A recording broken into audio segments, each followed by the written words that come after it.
Olá, queridos, eu sou o Padre Rodrigo Carneiro, esse é o nosso canal Atraídos pela Palavra de Deus.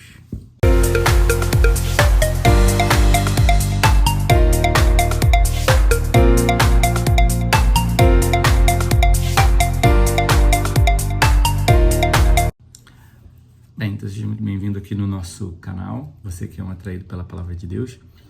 Nós estamos aí no mais um domingo, né, o 14º domingo do tempo comum, nessa expectativa aí no dia de hoje para esse jogo do Brasil, né? Expectativa de o que vai ser, como é que vai dar, né? Como é que vai acontecer. Já lembro aqui, preste atenção, se você está vendo esse vídeo agora demais, já preste atenção nos horários aí da missa na sua paróquia, porque como o jogo termina às 7, quem está acostumado aí na missa da noite, talvez tenha tido mudança de horário, de missa aí, alguma coisa, fica atento, né? Para você não se perder no rolê, amém?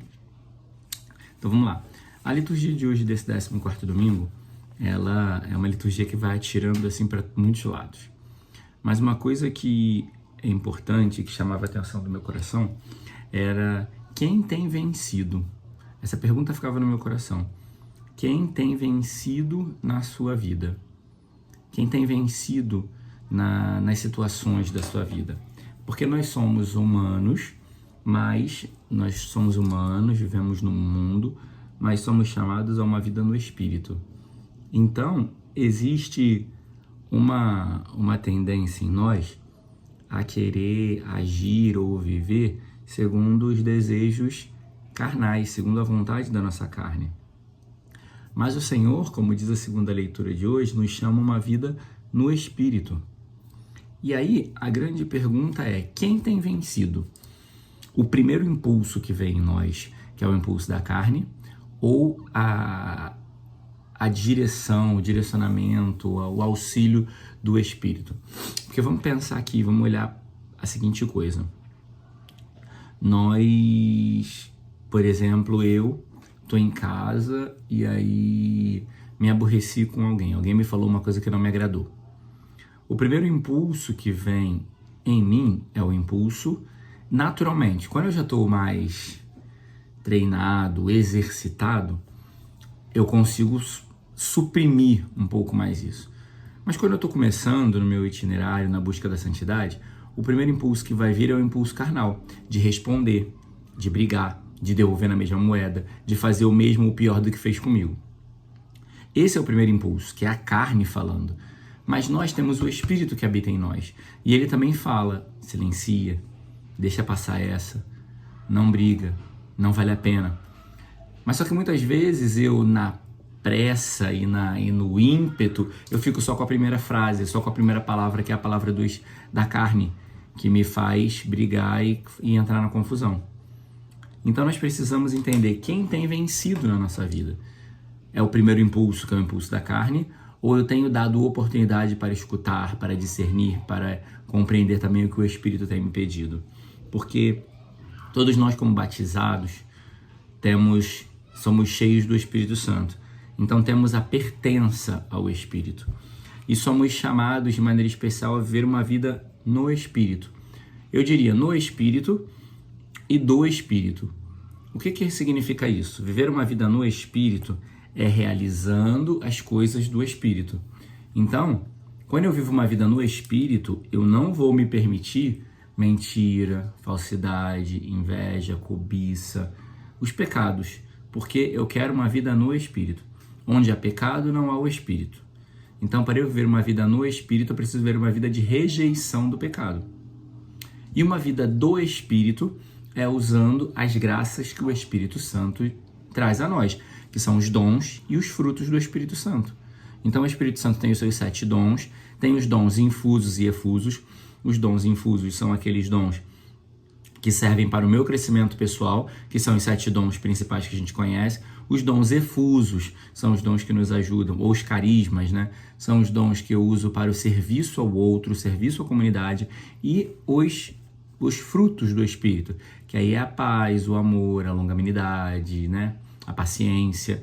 Então, quando eu vivo uma vida do Espírito, eu vivo dessa graça, vivendo daquilo que o Espírito concede a nós, e eu vou colocando em prática e exercitando e usufruindo dessas coisas no mundo.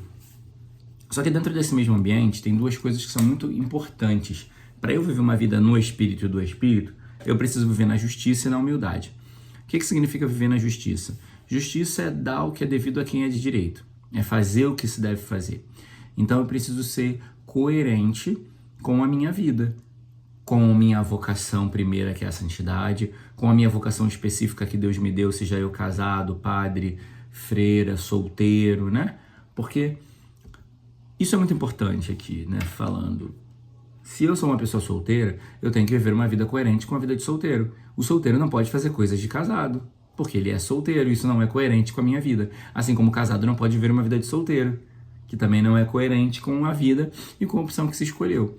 Então a justiça é tomar consciência de quem eu sou, batizado, filho de Deus, o que Deus me chama a viver, a minha vocação específica, e fazer da melhor forma que eu posso.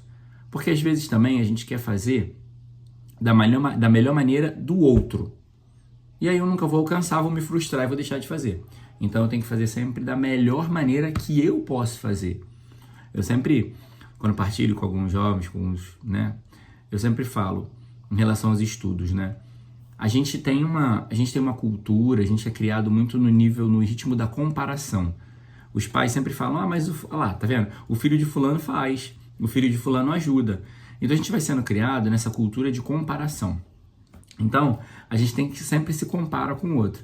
Então, se eu estou na escola, e eu tinha um professor na faculdade que dizia isso, se eu estou na faculdade e eu tenho um amigo que é muito inteligente e só tira 10, o melhor dele é o 10. Se ele tirar 9, se ele tirar 8, ele está me fazendo menos do que ele pode. Mas eu posso não ser um aluno de 10. Por mais que eu estude, vez ou outra eu vou tirar um 10. Mas quando eu estudo mesmo, me esforço, eu tiro ali meu 8. Então meu 10 é 8. Então eu não posso tirar menos. Se eu tirar 7, se eu tirar 6, eu estou fazendo menos. Mas o meu 8 já é o meu 10. É o meu máximo, é o que eu posso fazer. É o que a minha capacidade me ajuda a fazer. Não significa que ocasionalmente eu não posso tirar um 10. Mas a minha nota ali é o 8. Então eu tenho que reconhecer isso e ser fiel naquilo ali, naquilo que eu posso alcançar. Isso é viver na justiça. É reconhecer o seu potencial e não fazer menos do que aquilo. Lutar para entregar aquilo que você é capaz de entregar. Sem mediocridade. E viver na humildade é também reconhecer que nem sempre eu vou conseguir viver e ter aquilo que eu gostaria. Mas eu aceito e vivo bem com aquilo que eu tenho. Eu não fico invejando o que o outro tem, eu não fico triste porque não tenho aquilo que eu gostaria, eu me conformo com aquilo que eu tenho. Isso é humildade. Conformado com o que eu tenho, que é lá atrás a dinâmica do Pai Nosso, o pão nosso de cada dia nos dai hoje. A humildade é reconhecer que eu tenho um pão sem manteiga, um pão com epa para o dia de hoje e eu me conformo com isso. Isso é humildade. O Evangelho vai trazer para nós essa proposta de Deus, né? Vinde a mim todos vós que estáis cansados e fatigados sobre o peso dos vossos fardos e eu vos darei descanso.